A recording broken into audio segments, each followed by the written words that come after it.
안녕하십니까. 하나님의 사랑과 원체 넘치시기를 축원합니다. 오늘 6월 26일 목요일 날 아침입니다. 이제 2, 3일 지나면 또 귀한 2월 마지막 주일이 되겠군요. 이번 6월 29일 마지막 주일은 성찬 예배로서 하나님 앞에 예배를 같이 드립니다.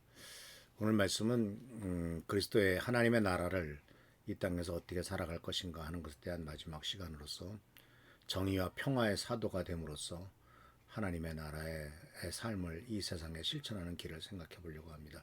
성경 말씀은 미가서 6장 8절입니다. 여호와께서 내게 구하시는 것은 정의를 행하며 인애를 사랑하며 겸손하게 내 하나님과 함께 하는 것이 아니냐. 오늘 우리는 이 미가서 말씀을 지난번에도 한번 같이 생각해 보았습니다만 이 미가서 말씀 속에서는 바로 구약 성경에서 가장 중요한 구절 중에 하나로서 하나님의 뜻과 인간의 올바른 삶에 대한 핵심 메시지를 담고 있는 것이 이 미가서 6장 8절입니다. 그리고 이 미가서 6장 8절은 세 가지 단어를 핵심적으로 생각하면서 해석을 할 수가 있겠는데 또 실천할 부분을 생각해 볼 수가 있는데 그것은 바로 뭐냐면 정의, 인애, 그리고 하나님과의 동행입니다. 그것은 다시 말하자면 겸손이라고 하는 단어로서 볼 수가 있죠. 그래서 첫 번째는 정의 또는 공의라고 우리가 볼 수가 있는데 이 공의는 하나님께서 요구하시는 정의롭고 올바른 삶의 기준을 의미합니다. 하나님께서는 우리가 이 세상에서 행복하고 즐겁고 잘 살기를 원하시지만 동시에 공의로운 삶을 살기를 원하십니다. 이 공의로운 삶이라고 하는 것은 하나의 기준입니다. 이것은 바로 사회가 개인이 올바른 길을 걸어가야 되는 기준이죠. 그리고 이것은 단순히 법을 지키는 것일 뿐만 아니라 다른 사람에 대한 공정함과 정직함을 포함하는 아주 중요한 개념입니다. 그래서 이 구약 성경에서 특히 이 소선지서에서 보면은 공평과 정의라고 하는 말로 반복해서 얘기하고 있었는데 왜냐하면은 이 소선지서가 쓰여졌을 당시 다시 말하자면 이스라엘 민족이 바벨론의 포로된 때와 그 다음에 돌아왔을 때 그리고 나머지 그의 오랜 기간 동안의 힘든 과정들 이런 과정 속에서 문제가 되었던 것이 사회 전체가 공평과 정의가 무너졌기 때문에 그렇다라고 하는 사실이죠. 그래서 이 공평과 정의는 바로 하나님이 원하시는 공의는 어떤 것을 가장 기준으로 삼고 있냐면 사회적 약자에 대한 것을 기준으로 삼고 있습니다. 이것은 마태복음 25장에 나오는 말씀과도 같습니다. 지극히 작은 자에게 한 것이 바로 나에게 한 것이고 지극히 작은 자를 제대로 대접하지 않은 것이 바로 나를 대접하지 않은 것이다 라고 예수께서 말씀하심으로써 예수님은 이 세상에서 가장 지극히 작은 자들 즉 사회적인 약자와 자기 자신을 동일시하고 계신 것을 보게 됩니다. 그래서 우리는 여기서 그것을 그렇게 쉽게 이해할 수가 있어요. 왜냐하면요 이 세상에서 소위 성공한 사람들 그리고 경제적으로 여유가 있는 사람들, 풍요로운 사람들, 소위 말하는 부자들 이런 사람들에 대해서는 아무런 걱정할 필요가 없죠. 왜냐하면 자기네들이 가진 것 갖고도 충분히 잘 누리며 살 수 있기 때문에 그렇습니다. 그러나 구약시대부터 시작해서 지금까지 이르기까지 사회적 약자에 대한 배려와 정의로운 판단은 하나님의 관심의 대상이었고 또 많은 학자들이 연구한 결과 사회적 약자들, 사회적으로 부족한 사람들에 대해서 그 사회가 어떠한 태도를 갖고 있느냐에 따라서 그 사회가 건강한 사회냐 그렇지 않은 사회냐 하는 것을 판단할 수 있는 근거가 된다라고 말을 했습니다. 부자 중심으로 돌아가는 사회는 다시 말하자면 건강하지 않은 사회다 그런 얘기죠. 어렵고 힘든 사람들을 도와주고 그 사람들에 대해서 관심을 많이 가지면 가질수록 그 사람들이 삶을 평화롭게 살아갈 수 있도록 도와주는 사회가 바로 하나님께서 원하시는 사회이고 또한 그와 같은 사회가 건강한 사회요 바람직한 사회다라고 말하고 있는 것을 보게 됩니다. 그래서 이것의 실천은 바로 자비죠. 공의는 바로 태도라고 말한다면 자비는 실제로 공의로운 것을 삶의 현장에서 실천하는 거죠. 하나님의 사랑과 용서 그리고 이웃에 대한 배려로 나타납니다. 하나님은 단순히 공의만을 요구하는 것이 아니라 하나님 자비로운 마음을 갖고 다른 사람에게 사랑을 베풀 것을 명령하시죠.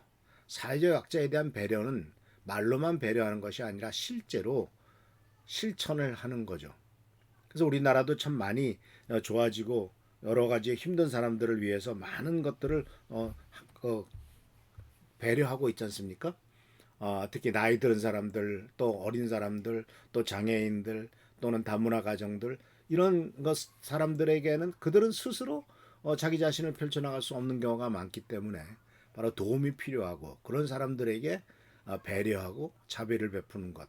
그러니까 사회적으로 연대하고 공동체 화합을 이루는 중요한 덕목이죠. 그래서 이것은 바로 다른 사람에 대해서 이해하죠. 외국인 근로자들이 우리나라 와서 얼마나 힘든 삶을 살아갈까? 장애인들은 얼마나 고통스러운 삶을 살아가고 있는가? 또 편부모 가정엔 얼마나 힘든가? 이런 것들에 대해서 그리고 나이 드신 분들, 노인들은 정말 늙어가는 것 자체도 얼마나 서러운데 그들이 소외되고 저 혼자서 더군다나 독거노인들, 독거 중장년들은 얼마나 밥 먹는 것 하나 자기 삶을 이어가는 것 하나가 얼마나 힘든가 이런 것에 대한 이해 그리고 도움의 손길 이런 것들이 바로 자비로움으로서 표현되는 것이죠. 그래서 이 자비로움이라고 하는 것은 인간관계에서 신뢰와 사랑을 쌓는 기초가 되죠. 하나님께서도 하나님의 중요한 덕목 중에 하나가 바로 뭐냐면 자비로우신 하나님이십니다. 하나님은 심판하시는 하나님도 되시지만 그보다도 죄인들을 불쌍히 여기시고 회개하고 돌아온 죄인들을 불쌍히 여기시며 그들을 회복시키시고 축복하시기를 원하시는 자비로우신 하나님이 바로 우리의 하나님이시기 때문에 그렇습니다.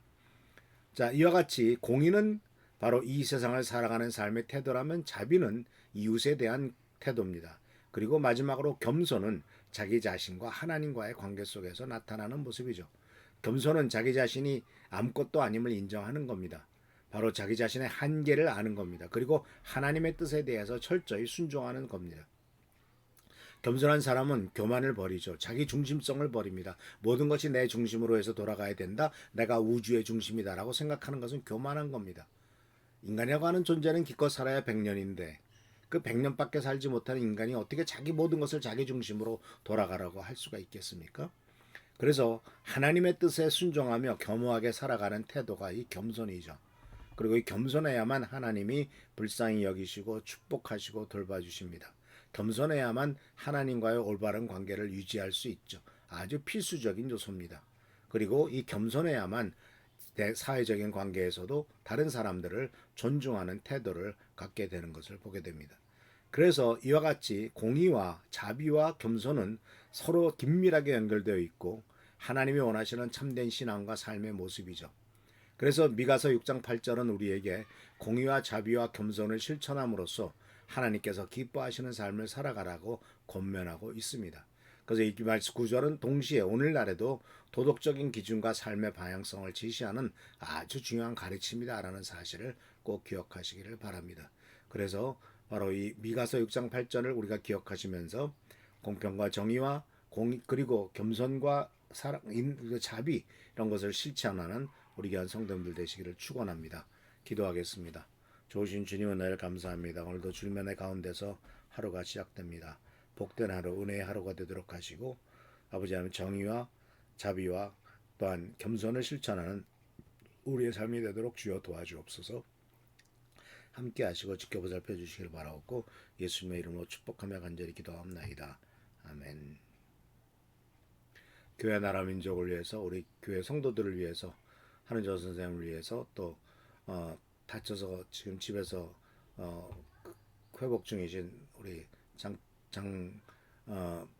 장로님 그리고 또한 장철아 집사님을 위해서 계속 기도해 주시길 바랍니다. 할렐루야 축복합니다.